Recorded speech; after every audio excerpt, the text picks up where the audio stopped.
ನಮಸ್ತೆ. ನಾವು ಪ್ರಬುದ್ಧ ನ್ಯೂಸ್ 24 ಚಾನೆಲ್ ಇಂದ ಬಂದಿದ್ದೀವಿ. ನಿಮ್ ಸ್ಕೂಲ್ ಬಗ್ಗೆ ನಮಗೆ ಸ್ವಲ್ಪ ತಿಳಿಸ್ಕೊಡ್ತೀರಾ? ತಿಳಿಸ್ಕೊಡ್ತೀನಿ ಮೇಡಮ್.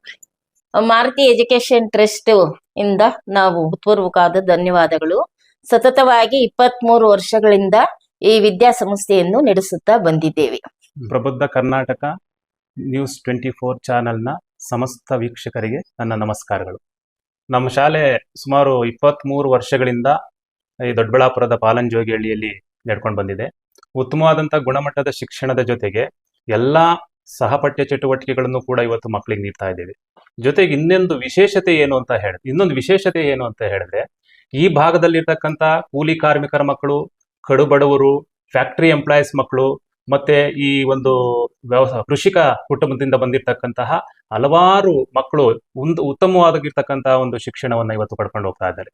ಜೊತೆಗೆ ನಮ್ಮ ಮ್ಯಾನೇಜ್ಮೆಂಟ್ ಕಡೆಯಿಂದಲೂ ಕೂಡ ಎಲ್ರಿಗೂ ಕೂಡ ಇವತ್ತು ಒಂದು ಸಮಾನವಾಗಿರ್ತಕ್ಕಂಥ ಶಿಕ್ಷಣ ಕೊಡುವ ದೃಷ್ಟಿಯಲ್ಲಿ ಕೆಲವು ಸರಿ ಎಷ್ಟೋ ಮಕ್ಕಳಿಗೆ ಕಡು ಬಡವರಿಗೆ ಸಹಾಯ ಮಾಡಿರ್ತಕ್ಕಂಥದ್ದು ಕೂಡ ನಮ್ಮ ಮ್ಯಾನೇಜ್ಮೆಂಟ್ ಮುಂದುವರ್ಸ್ಕೊಂಡು ಹೋಗ್ತಾ ಇದೆ. ಸೊ ಹಾಗಾಗಿ ಈ ಭಾಗದಲ್ಲಿ ಒಳ್ಳೆ ಅತ್ಯುನ್ನತವಾದಂತಹ ಗುಣಮಟ್ಟದ ಶಿಕ್ಷಣವನ್ನ ಕೊಡ್ತಕ್ಕಂತಹ ಹಿನ್ನೆಲೆಯಲ್ಲಿ ಒಳ್ಳೆ ಶಿಕ್ಷಕರನ್ನ ನೇಮಕಾತಿ ಮಾಡ್ಕೊಂಡಿದ್ದಾರೆ.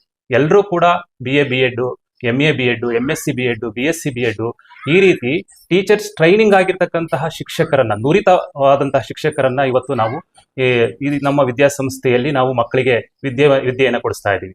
ಸೊ ಜೊತೆಗೆ ಇವತ್ತು ಸಹಪಠ್ಯ ಮತ್ತೆ ಇವತ್ತೇನು ಚಟುವಟಿಕೆ ಆಧಾರಿತವಾಗಿರ್ತಕ್ಕಂಥ ಶಿಕ್ಷಣವನ್ನು ಕೊಡಬೇಕು ಅಂತ ಏನು ಎಲ್ಲಾ ಕಡೆ ಹೋಗಿದೆ, ಅದಕ್ಕೆ ಪೂರಕವಾಗಿರ್ತಕ್ಕಂಥ ಶಿಕ್ಷಣವನ್ನು ನಾವು ಕೊಡ್ತಾ ಇದ್ದೇವೆ. ಮತ್ತೆ ಇಲ್ಲಿ ಇವತ್ತು 500 ಮಕ್ಕಳು ವಿದ್ಯಾಭ್ಯಾಸವನ್ನು ಮಾಡ್ತಾ ಇದ್ದಾರೆ. ಸೊ ತುಂಬಾ ಬಡತನದ ಹಿನ್ನೆಲೆಯಿಂದ ಬಂದಿರತಕ್ಕಂಥವ್ರಾದ್ರೂ ಕೂಡ ಸಕಾಲದಲ್ಲಿ ಒಂದು ಏನು ಶಿಕ್ಷಣ ಅಂತಕ್ಕಂಥದ್ದು ಬಹಳ ಮುಖ್ಯವಾಗಿರ್ತಕ್ಕಂತಹ ಅಂಶ. ಇವತ್ತು ಎಲ್ಲರೂ ಕೂಡ ಶಿಕ್ಷಣವನ್ನ ಪಡಿಬೇಕಾಗಿರ್ತಕ್ಕಂತಹ ಒಂದು ಸಂದರ್ಭ. ಅಂತ ದಿಸೆಯಲ್ಲಿ ಅವರು ಅಷ್ಟು ಕಡು ಬಡತನದಿಂದ ಬಂದಿದ್ರು ಕೂಡ ಅಂತವ್ರಿಗೂ ಕೂಡ ನಾವು ಸಮಾನವಾದಂತಹ ಶಿಕ್ಷಣವನ್ನ ಕೊಡ್ತಾ ಬಂದಿದ್ದೇವೆ.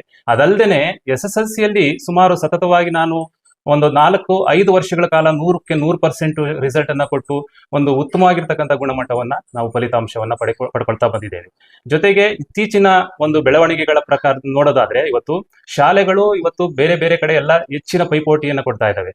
ಅಂಥದ್ರಲ್ಲೂ ಕೂಡ ನಾವು ಅಷ್ಟೇನು ಹೆಚ್ಚು ಫೀಸ್ ಅನ್ನ ತಗೊಳ್ಳದೇನೆ ನಾವು ಕಡಿಮೆ ಫೀಸ್ ಅಲ್ಲಿ ಮಕ್ಕಳಿಗೆ ಇವತ್ತು ನಾವು ವಿದ್ಯೆಯನ್ನ ಕೊಡ್ತಕ್ಕಂಥದ್ದು ನಮ್ಮ ಒಂದು ಶಾಲೆಯ ವೈಶಿಷ್ಟ್ಯತೆ ಅಂತ ಹೇಳಿದ್ರೆ ತಪ್ಪಾಗಲಾರದು.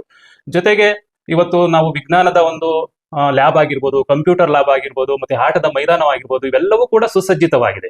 ಒಂದು ಶಾಲಾ ಕಟ್ಟಡದಿಂದ ಹಿಡಿದು ಏನು ನಾವು ಮಕ್ಕಳಿಗೆ ನಾವು ಬೇರೆ ಬೇರೆ ಎಲ್ಲ ಕೊಡಬೇಕು. ಇವತ್ತು ನಾವು ವಿಶೇಷವಾಗಿ ಯೋಗ, ಕರಾಟೆ ಈ ತರದ ಒಂದು ತರಬೇತಿಗಳನ್ನು ಕೂಡ ನಾವು ಮಕ್ಕಳಿಗೆ ಕೊಡ್ತಾ ಇದ್ದೀವಿ. ಇದು ಯಾವುದೇ ಒಂದು ಫೀಸ್ ತಗೊಳ್ಳದೆ ನಾವು ಇವತ್ತು ಕೊಡ್ತಾ ಇರ್ತಕ್ಕಂಥದ್ದು. ಯೋಗ ಆಗಿರ್ಬೋದು, ಕರಾಟೆ ಆಗಿರ್ಬೋದು. ಆ ರೀತಿಯಾಗಿರ್ತಕ್ಕಂಥ ಒಂದು ಸೃಜನಶೀಲತೆಯನ್ನು ಮಕ್ಕಳಲ್ಲಿ ಬೆಳೆಸೋದಕ್ಕೋಸ್ಕರ, ಕ್ರಿಯಾಶೀಲತೆಯನ್ನು ಮಕ್ಕಳಲ್ಲಿ ಬೆಳೆಸೋದಕ್ಕೋಸ್ಕರ ಈ ವರ್ಷ ಇನ್ನೂ ಹೆಚ್ಚಿನ ಅಂಶಗಳನ್ನ ನಾನು ಈಗಾಗಲೇ ಪಟ್ಟಿ ಮಾಡ್ಕೊಂಡಿದ್ದೇವೆ. ನಾವು ಒಂದು ಸೈನ್ಸ್ ಕ್ಲಬ್ ಅನ್ನ ಪ್ರಾರಂಭ ಮಾಡ್ತಾ ಇದ್ದೇವೆ, ಹಾಗೆ ಆರ್ಟ್ಸ್ ಕ್ಲಬ್ ಅನ್ನ ಪ್ರಾರಂಭ ಮಾಡ್ತಾ ಇದ್ದೇವೆ, ಹಾಗೆ ಸ್ಪೋರ್ಟ್ಸ್ ಕ್ಲಬ್ ಅನ್ನ. ಸೊ ಇದರಿಂದ ಮಕ್ಕಳಲ್ಲಿ ಬಹಳ ಒಂದು ನಾಯಕತ್ವದ ಗುಣಗಳಾಗಿರ್ಬೋದು, ಮತ್ತೆ ಮಾತಾಡ್ತಕ್ಕಂಥ ಶಕ್ತಿ ಆಗಿರ್ಬೋದು, ಅಥವಾ ಮಾತನಾಡ್ತಕ್ಕಂಥ ಕಲೆ ಆಗಿರ್ಬೋದು, ಇವುಗಳನ್ನೆಲ್ಲ ವೃದ್ಧಿಸುವ ಹಿನ್ನೆಲೆಯಲ್ಲಿ ನಾವು ಈ ಎಲ್ಲ ಅಂಶಗಳನ್ನ 2025-26ನೇ ಸಾಲಿಗೆ ನಾವು ಈ ಒಂದು ಕಾರ್ಯಕ್ರಮಗಳನ್ನ ರೂಪಿಸಬೇಕು ಅಂತ ಹೇಳ್ಬಿಟ್ಟು ನಾವು ಅಂದ್ಕೊಂಡಿದ್ದೇವೆ. ಅದನ್ನ ಕಾರ್ಯಗತ ಕೂಡ ಮಾಡ್ತೇವೆ. ವಿಶೇಷತೆ ಏನು ಅಂತ ಹೇಳಿದ್ರೆ 4 ವ್ಯಾನ್ಗಳ ಸೌಲಭ್ಯವನ್ನ ಕೊಟ್ಟಿದ್ದೇವೆ. ಏನು ಅಂತ ಹೇಳಿದ್ರೆ ಬರೀ ನಗರದಲ್ಲೇ ಅಷ್ಟೇ ಅಲ್ಲ ನಮ್ಮ ಶಾಲೆಯ ಹೆಸರು ಪಸರಿಸಿರೋದು, ಹಳ್ಳಿ ಭಾಗಗಳಲ್ಲೂ ಕೂಡ 4 ದಿಕ್ಕುಗಳಲ್ಲೂ ಕೂಡ ಇವತ್ತು ನಾವು ಸುಮಾರು 30-38 ಕಿಲೋಮೀಟರ್ ಅಂತರದಿಂದ ಮಕ್ಕಳು ಇವತ್ತು ಇಲ್ಲಿ ಬರ್ತಾ ಇದ್ದಾರೆ ಅಂತ ನೀವೇ ಅರ್ಥ ಮಾಡ್ಕೊಳ್ರಿ ಹೇಗಿದೆ ನಮ್ಮ ಶಿಕ್ಷಣ ಅಂತಕ್ಕಂಥದ್ದು, ಹೇಗೆ ಗುಣಮಟ್ಟದ ಶಿಕ್ಷಣವನ್ನ ಕೊಡ್ತಾ ಇದ್ದೇವೆ. ಹಾಗೆ ಪ್ರತಿಯೊಂದು ಹಳ್ಳಿಗೂ ಕೂಡ ಈ ಒಂದು ವಿದ್ಯಾಸಂಸ್ಥೆಯ ಹೆಸರು ರೀಚ್ ಆಗಿದೆ. ಹಾಗಾಗಿ ಎಲ್ಲಾ ರೀತಿಯ ವಿಶೇಷ ಸೌಲಭ್ಯಗಳನ್ನ ಅವ್ರು ತಿಳ್ಕೊಂಡೇನೆ ಈ ಶಾಲೆಗೆ ದಾಖಲಾತಿ ಮಾಡಿಸ್ಲಿಕ್ಕೆ ಇವತ್ತು ಬರ್ತಾ ಇದ್ದಾರೆ. ಸೊ ಹಾಗೆ ಈ ಒಂದು ವಿದ್ಯಾಸಂಸ್ಥೆ ನಮ್ಮ ದಿವಂಗತ ಶ್ರೀಯುತ ಲಕ್ಷ್ಮೀನಾರಾಯಣ ಅವರ ಹೆಸರಿನಲ್ಲಿ ಇವತ್ತು ಅವರು ಸ್ಥಾಪನೆ ಮಾಡಿದ್ದು, ಅವರ ಹೆಸರಿನಲ್ಲಿ ನಡೀತಾ ಇದೆ. ಹೀಗೆ ಇದೊಂದು ಅಜರಾಮರವಾಗಿ ಬೆಳೀಲಿ ಅಂತಕ್ಕಂಥ ಒಂದು ಉದ್ದೇಶ ನಮ್ಮಲ್ಲಿದೆ. ಅದಕ್ಕೆ ಅಕ್ಕಪಕ್ಕದಲ್ಲಿರ್ತಕ್ಕಂಥ ಎಲ್ಲ ನಾಗರಿಕರು ಕೂಡ ಅದಕ್ಕೆ ಒಂದು ಒತ್ತನ್ನು ಕೊಡಬೇಕು, ಮತ್ತೆ ನಮಗೆ ಸಹಕಾರ ನೀಡಬೇಕು ಅಂತ ಈ ಮೂಲಕ ನಾನು ಕೇಳ್ಕೊತೇನೆ.